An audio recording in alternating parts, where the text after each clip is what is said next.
नमस्कार, day to day news Bharat में आप सभी का स्वागत है। मैं हूं साक्षी चौहान। चलिए बात कर लेते हैं खबर की। आज की सबसे बड़ी राजनीतिक खबर आम आदमी पार्टी के अंदर उठ रहे एक बड़े तूफान से है।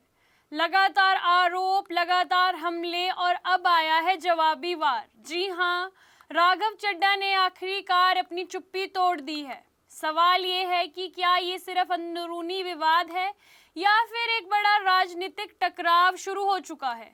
आइए इस खबर को विस्तार से समझते हैं।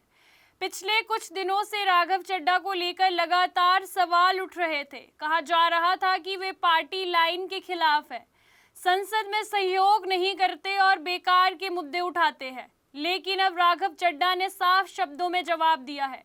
बार बार दोहराया गया झूठ भी सच लगने लगता है। ये सिर्फ एक बयान नहीं है, बल्कि एक साफ संकेत है कि अगर वे खुलकर मुकाबला कर रहे हैं। नमस्कार साथियों, कल से मेरे खिलाफ एक स्क्रिप्टेड कैंपेन चलाया जा रहा है। सेम भाषा, सेम बातें, सेम आरोप। ये कोई कोइंसिडेंस नहीं है, बल्कि एक कोऑर्डिनेटेड अटैक है। पहले मैंने सोचा कि मुझे इसका जवाब नहीं देना चाहिए।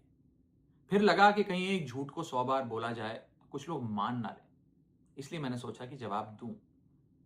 आम आदमी पार्टी ने 3 आरोप लगाते हुए ये कहा कि इन 3 आरोपों की वजह से हम राघव चड्ढा को पार्लियामेंट में बोलने का मौका नहीं देंगे। राघव चड्ढा के पार्लियामेंट में बोलने पर रोक इसलिए लगाई गई क्योंकि उन्होंने ये 3 गलतियां करी। मैं एक एक करके इन तीनों पर आपसे बात करना चाहूंगा। पहला आरोप कि जब ऑपोजिशन पार्लियामेंट से वॉकआउट करता है, सदन से वॉकआउट करता है, तो राघव चड्ढा वहीं बैठे रहते हैं, वो वॉकआउट नहीं करते। ये सरासर झूठ है, सफेद झूठ। मैं चुनौती देता हूं, एक इंस्टेंस, एक दिन ऐसा बताइए जब ऑपोजिशन ने वॉकआउट किया हो और मैंने उनका साथ ना दिया हो, मैं साथ में वॉकआउट नहीं किया हो। और पार्लियामेंट में तो हर जगह सीसीटीवी कैमरा है। आप सीसीटीवी कैमरा निकाल कर दिखा दीजिए, दूध का दूध और पानी का पानी हो जाएगा। दूसरा आरोप लगाया कि राघव चड्ढा ने चीफ इलेक्शन कमिश्नर के इंपीचमेंट मोशन पर, यानी कि मुख्य चुनाव आयुक्त को हटाने वाली जो याचिका थी, उस पर साइन करने से मना कर दी। दूसरा सफेद झूठ। ना मुझे आम आदमी पार्टी के किसी भी नेता ने इस मोशन पर साइन करने के लिए कहा, ना औपचारिक तौर पर कहा, ना अनौपचारिक तौर पर कहा। और आम आदमी पार्टी के राज्यसभा में कुल 10 सांसद हैं, जिनमें से 6 या 7 सांसदों ने इस मोशन पर खुद ही साइन नहीं किया। तो भला इसमें मेरी क्या गलती? खाली सारा दोष मुझ पर ही क्यों मढ़ा जा रहा है? और इस मोशन के लिए राज्यसभा में कुल 50 सिग्नेचर चाहिए होते हैं, यानी कि 105 विपक्षी सांसदों में से मात्र 50 सिग्नेचर से ये याचिका पूरी हो जाती। तो इतना शोर क्यों? और तीसरा आरोप जो मुझ पर लगाया गया वो ये था कि राघव चड्ढा डर गए हैं और इसलिए वो बेकार मुद्दे उठाते हैं। पहली बात मैं बता दूं कि मैं पार्लियामेंट में शोर मचाने, चीखने, चिल्लाने, माइक तोड़ने या गाली देने नहीं गया। मैं वहां पर जनता के मुद्दे उठाने गया हूं, लोगों की बात करने गया हूं। और मैंने कौन सा मुद्दा नहीं उठाया? मैंने जीएसटी से लेकर इनकम टैक्स की बात करी, पंजाब के पानी से लेकर दिल्ली की हवा का मुद्दा उठाया, हमारे सरकारी स्कूलों की हालत से लेकर कैसे पब्लिक हेल्थ केयर इंस्टीट्यूशंस को मजबूत किया जाए, इंडियन रेलवेज में जो पैसेंजर्स ट्रैवल करते हैं उनकी समस्याएं रखी, यहां तक कि मेंस्ट्रुअल हेल्थ, एक ऐसा मुद्दा जिसके बारे में लोग बात करने से कतराते हैं, वो बातें तक रखी। बेरोजगारी से लेकर महंगाई तक तमाम मुद्दे उठाए। आप मेरे 4 साल का पार्लियामेंट का ट्रैक रिकॉर्ड उठाकर देख लीजिए। और मैं पार्लियामेंट में इंपैक्ट क्रिएट करने गया हूं, मैं पार्लियामेंट में रकस क्रिएट करने नहीं गया। ये टैक्स पेयर के पैसे से जो पार्लियामेंट चलती है, उस टैक्स पेयर के मुद्दे उठाने में पार्लियामेंट में गया हूं। अंत में मैं बस इतना कहना चाहता हूं कि जो लोग आज मुझ पर आरोप लगा रहे हैं, झूठे आरोप लगा रहे हैं, कि हर झूठ को बेनकाब किया जाएगा और हर सवाल का जवाब दिया जाएगा, क्योंकि मैं घायल हूं, इसीलिए घातक हूं। जय हिंद।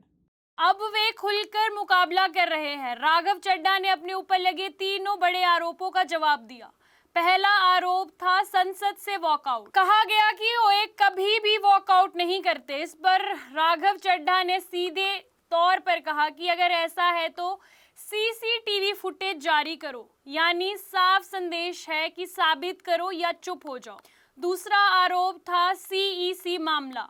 आरोप था कि उन्होंने चीफ इलेक्शन कमीशन से जुड़े मुद्दे पर साइन नहीं किए। इस पर उन्होंने कहा कि ये सफेद झूठ है। उन्होंने बताया कि सिर्फ उन्होंने ही नहीं बल्कि 6 अन्य लोगों ने इस पर साइन नहीं किए थे, लेकिन निशाना सिर्फ उन्हें बनाया जा रहा है। और तीसरा बड़ा आरोप था डर गए। कहा गया है कि राघव चड्ढा डर गए हैं, इसीलिए मुद्दे उठा रहे हैं।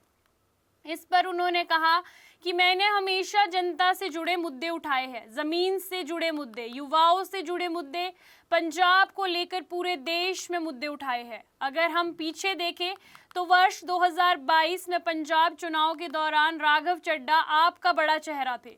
रणनीति, टिकट वितरण और चुनाव अभियान, हर जगह उनकी भूमिका अहम रही। नतीजा 117 सीटों में से 92 सीटों की ऐतिहासिक जीत हुई। उस समय विपक्ष ने उन्हें सुपर सीएम तक कह दिया था, लेकिन अब हालात बदल गए।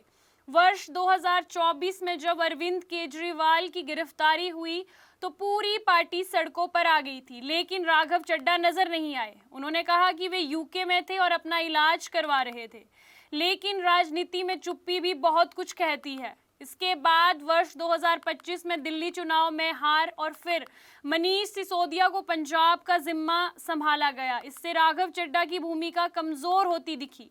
इसके बाद राघव चड्ढा ने नया रास्ता चुना, जनहित के मुद्दे उठाने शुरू किए। गिग वर्कर्स की समस्याएं, 10 मिनट डिलीवरी का दबाव और मोबाइल रिचार्ज सिस्टम, इन मुद्दों ने उन्हें युवाओं में लोकप्रिय बना दिया। लेकिन यही बात पार्टी के अंदर विवाद की वजह बनी।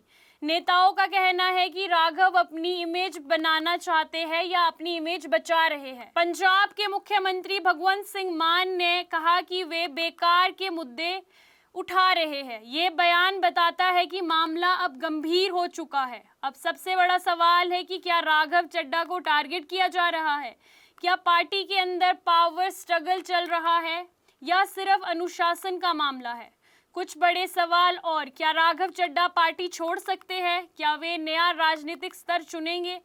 अगर ऐसा होता है तो आप पर इसका क्या असर पड़ेगा? फिलहाल मामला सिर्फ बयानबाजी का नहीं रहा, अब ये एक बड़ा राजनीतिक टकराव बन चुका है। और एक बात साफ है कि राघव चड्ढा अब सिर्फ एक नेता नहीं बल्कि एक बड़ा राजनीतिक मुद्दा बन चुके हैं। सपनों का घर देख रहे हो तो सही वीडियो पे आए हो। जी हाँ, अगर आप एक प्राइम लोकेशन पे अपने लिए घर देख रहे हो तो जेनेसिस हाइट और स्क्वायर आपके लिए एक लग्जरियस प्रॉपर्टी लेके आया है। इसमें आपको लग्जरियस फ्लैट, पेंटा हाउस, क्लब हाउस की सुविधाएं देखने को मिलेगी और जो जल्द ही बनकर तैयार हो जाएगी। और इसके साथ ही अगर हम बात करें इसके ग्रीन एरिया की, जो 3 एकड़ में फैला हुआ होगा, इस ग्रीन एरिया में सबसे बड़ी बात यह है कि आप अपने बच्चों के साथ क्वालिटी टाइम स्पेंड कर सकते हो, साथ ही अपने बच्चों को नेचर के साथ भी कनेक्ट कर सकते हो। आपको बता दें कि day to day news Bharat निष्पक्ष तरीके से पत्रकारिता करता है। हमारा कोई भी रिपोर्टर फील्ड में किसी से कोई उपहार या विज्ञापन स्वीकार नहीं करता। हम हमेशा दबे कुचले लोगों की आवाज बनते आए हैं और आगे भी बनेंगे। साथ ही हम लोकतंत्र के चौथे स्तंभ को मजबूत करने की कोशिश करेंगे। अभी के लिए फिलहाल इतना ही। देश दुनिया की तमाम खबरें जानने के लिए day to day news Bharat को देखते रहे। साथ ही हमारे चैनल को लाइक, शेयर और सब्सक्राइब करना ना भूलें। नमस्कार।